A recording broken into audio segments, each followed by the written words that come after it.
मैं कभी थिएटर किया करता था। उसके बाद मुंबई आकर सीरियल्स लिखने लगा। मैंने यहाँ अपना एक फ्लैट भी ले लिया था जिसमें मैं अकेला रहता था और सुकून से बैठकर राइटिंग करता था। ये घटना तब शुरू हुई जब बड़े दिनों बाद अचानक 24 परगना वेस्ट बंगाल से मेरे पुराने थिएटर के सीनियर तपन दा का फोन आया। अरे बिपिन, কেমন আছিস রে? Who's this? अरे भूल गया, मैं তপন চ্যাটার্জি। ওহ, তপন দা, ভালো দাদা, আমি ভালো আছি। তুমি বলো, what a pleasant surprise। अरे एक लड़की है रे इधर, पियाली हालदार, अपना थिएटर ग्रुप का आर्टिस्ट है, अच्छा एक्ट्रेस है। 38-40 का एज होगा उसका, 38-40 का। वो उधर सीरियल वीरियल में कुछ लक ट्राई करना चाहता है, तो अगर तुम उसको 5-7 दिन के लिए अपने पास रख सकता है तो माने तब तक वो पीजी का अरेंजमेंट कर लेगा, लेकिन वो फर्स्ट 5-7 डेज तुमको कोई प्रॉब्लम तो नहीं होगा ना? नो तपन दा, कैसा प्रॉब्लम? आप उसको भेज दो। मैंने सोचा तपन दा की स्टूडेंट है तो कुछ तो जानती होगी एक्टिंग, और फिर इस एज ग्रुप में कैरेक्टर रोल्स यानी भाभी, माँ, मौसी, बुआ, इन सब का काम तो मिल ही जाता है। खैर कुछ दिन बाद वो मेरे पास पहुंच गए। देखने में तो ठीक ठाक थी, पर हाँ, आवाज काफी अजीब सी थी उसकी।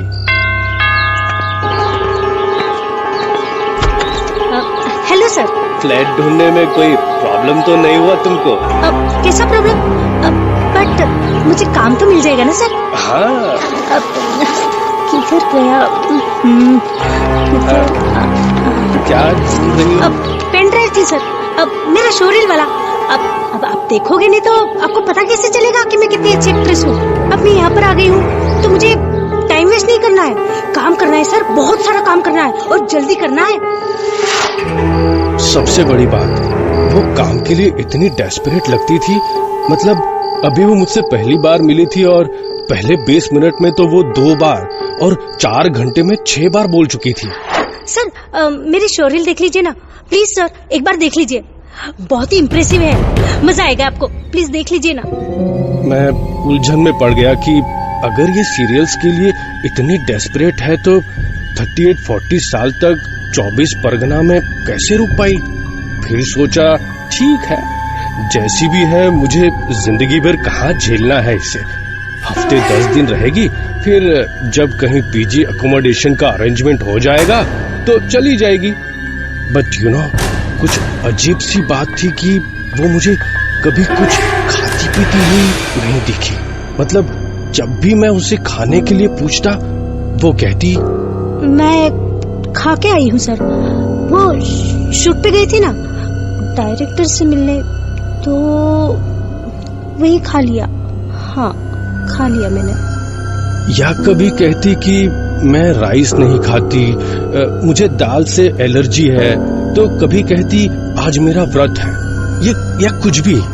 इसके अलावा वो मुझे कभी फोन नहीं करती थी, हमेशा मैं फोन करता था कि नई है मुंबई में, कहीं रास्ता ना भूल जाए, कोई दूसरी प्रॉब्लम ना आ जाए, तो मैं ही उसे फोन किया करता था।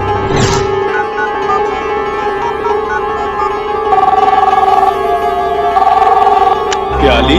Hello sir. कहाँ हो? मतलब कब तक आओगी? वो मैं दुर्गा एंटरटेनमेंट में हूँ सर, आने में टाइम लगेगा। दुर्गा एंटरटेनमेंट? वो अक्सर खुद को ऐसे स्टूडियोज या प्रोडक्शन हाउसेस में बैठा बताती जिनके मैंने कभी नाम तक नहीं सुने होते। I mean, वो मुंबई के बारे में कुछ भी नहीं जानती थी और ऐसी जगह पहुंच जाती थी जिनका मुझे भी कोई आइडिया नहीं था। एक दिन तो मेरे साथ बड़ा अजीब सा हुआ।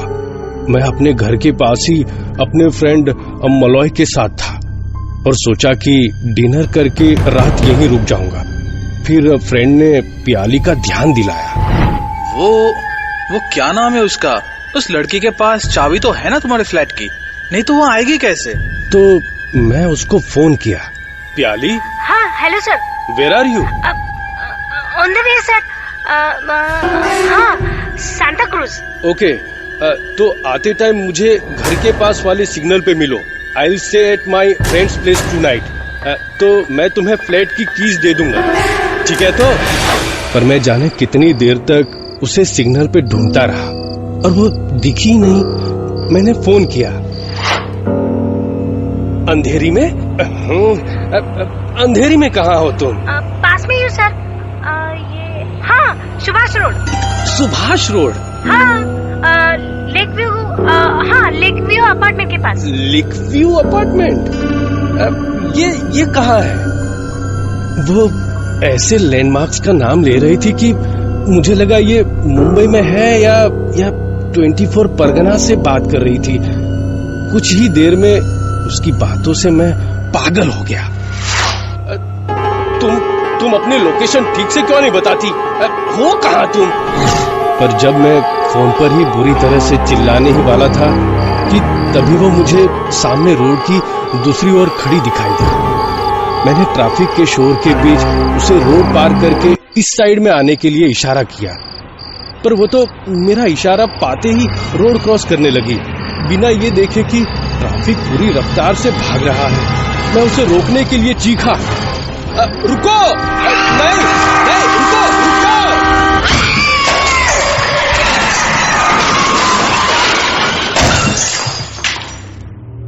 पर अगले ही पल मुझे एक साथ कई गाड़ियों के ब्रेक्स की आवाज के साथ एक बस की टक्कर से उसकी बॉडी उछलती हुई दिखाई दी।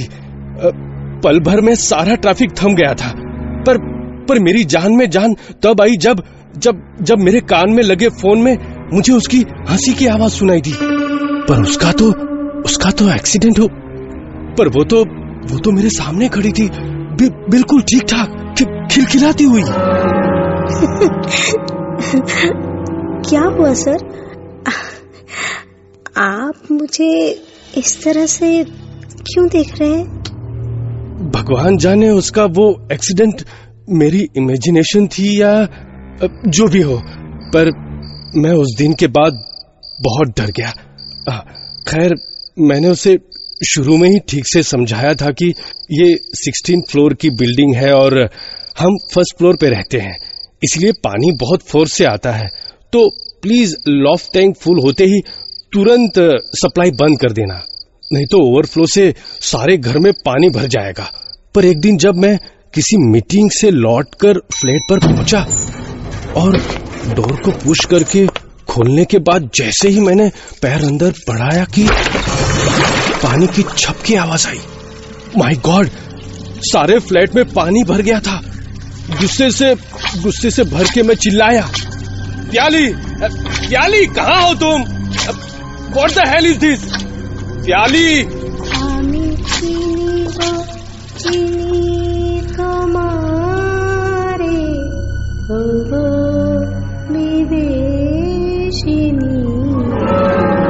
मुझे उसकी आवाज लॉफ्ट स्पेस से सुनाई दी।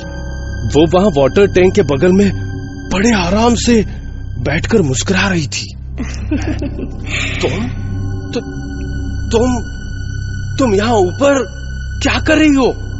मुझे जवाब मिला, नीचे पानी भरा हुआ था तो मैं ऊपर आ गई। पर कैसे? तुम वहां इतनी ऊपर चढ़ गई कैसे? इसका जवाब उसने मुझे नीचे झपाक से कूदते हुए दिया।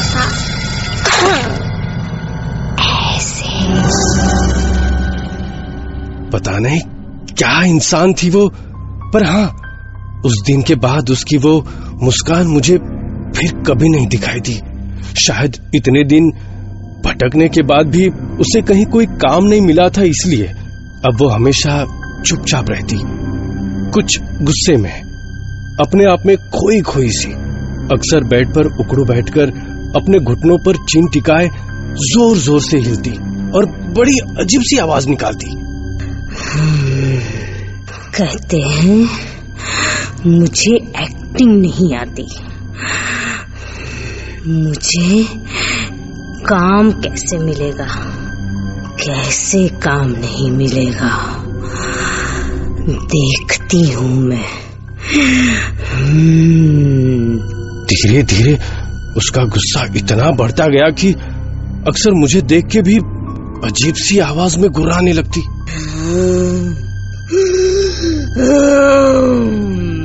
एक दिन मैं परेशान होकर उससे बोला,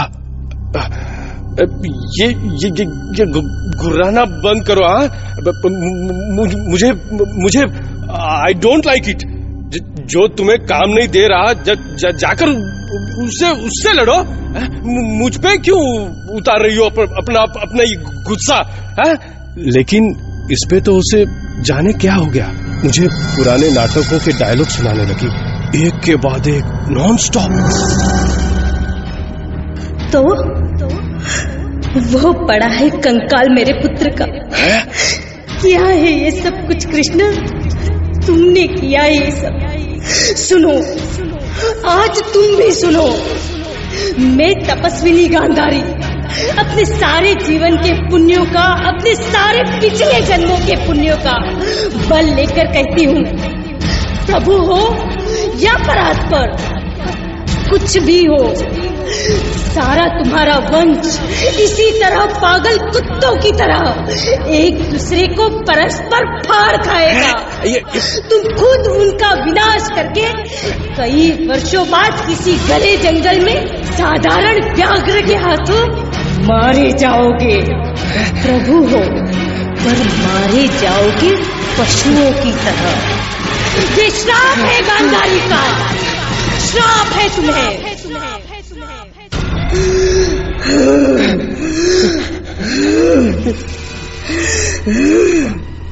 बताओ, क्या मुझे एक्टिंग नहीं आती? आती। कोई काम क्यों नहीं देता? क्यों नहीं देता काम कोई मुझे? ये तो वही जाने। मुझे छोड़ो, मैंने क्या किया? मैं इस पर तो वो मुझ पर झपट पड़ी। तो तुम काम क्यों नहीं देते मुझे? पर मैं तो राइटर हूँ। तुम भी उन्हीं में से एक हो, बिल्कुल वैसे। पर अब कोई मुझे चीट नहीं कर सकता। मुझे काम चाहिए, अभी इसी वक्त चाहिए। मैं काम दे रहा हूँ ना, मैं दे रहा हूँ काम। झूठे वादे, सब झूठे वादे करते हैं। झूठे वादे, सब झूठे वादे करते हैं। मुझे वादे नहीं, काम अभी चाहिए, इसी वक्त चाहिए। सुना तुमने? इसी वक्त काम चाहिए मुझे। मैं ही जानता हूँ कि उस दिन मैं खुद को कैसे बचा पाया। वो तो जैसे पागल हो गई थी, और उस दिन के बाद से मैं इतना डर गया कि ठीक से सो भी नहीं पाता था। फिर एक रात करीब 9-10 बजे होंगे कि मैं लाइट ऑफ करने के बाद सोने की कोशिश ही कर रहा था कि तभी मुझे उसके रूम से अजीब सी डरावनी आवाजें सुनाई थी। मैं इतना डर गया कि मैंने सर से पांव तक चद्दर ओढ़ ली और किसी तरह सोने की कोशिश करने लगा। तभी मुझे लगा कि कोई मेरी चद्दर खींचने की कोशिश कर रहा है।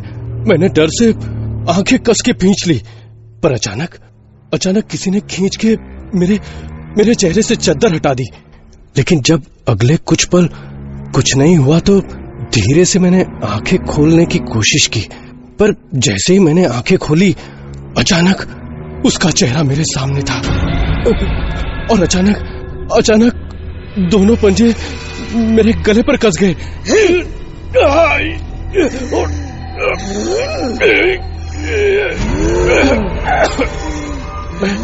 मैं डर से चीख पाता कि इससे पहले वो मुस्कुराई। सर, मैंने एक्टिंग अच्छी की ना सर? अच्छी की ना?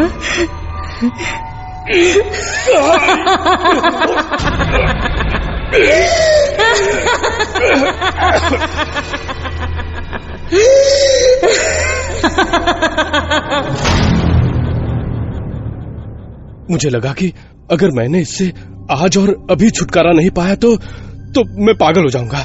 और मैंने तपन दा को फोन लगाया। वो अपने प्ले की लेट नाइट रिहर्सल से बोल रहे थे।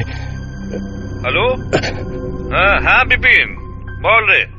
ये आपने किस जी के जंजाल को भेज दिया था मेरे पास? हाँ, किसको भेजा है मैं?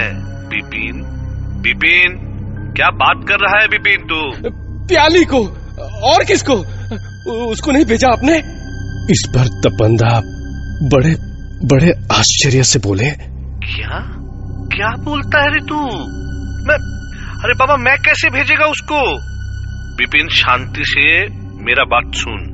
वो बेचारा मेरे को बोला था कि मैं बात करे तेरे से, तो मैं उसको बोला आज तो बहुत लेट हो गया है और फिर हमारे पास बिपिन का नंबर भी नहीं है।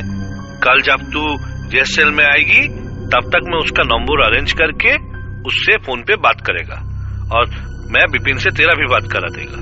But Bipin next day afternoon में जब वो रिहर्सल के लिए आ रहा था तो एक बहुत अनफॉर्चुनेट एक्सीडेंट हुआ। एक बस ने उसको टक्कर मार के उड़ा दिया। ऑन द स्पॉट डेथ हो गया था पियाली का। बिपिन मुझको लगता है तू किसी तरह का दुस्वप्न देख रहा है। I think you must go to a psychiatrist. सुन रहे बाबा, ख्याल रख लीजिए।